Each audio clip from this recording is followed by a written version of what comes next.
A weather warning has been issued to 19 provinces in Turkey.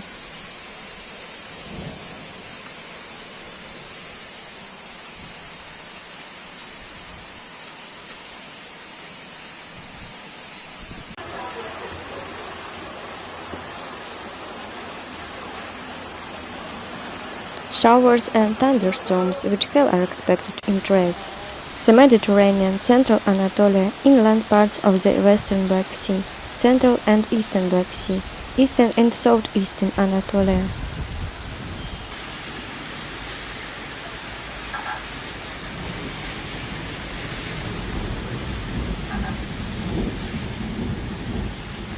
The capital, Ankara, was covered in white hail.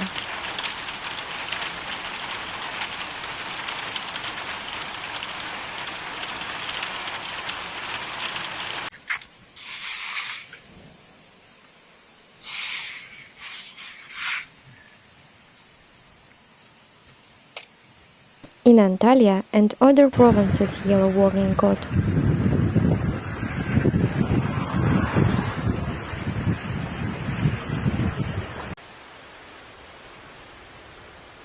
Citizens were warned to be guarded against adverse events such as flash floods, lightning, localized hail, strong winds during rainfall, and transport disruptions.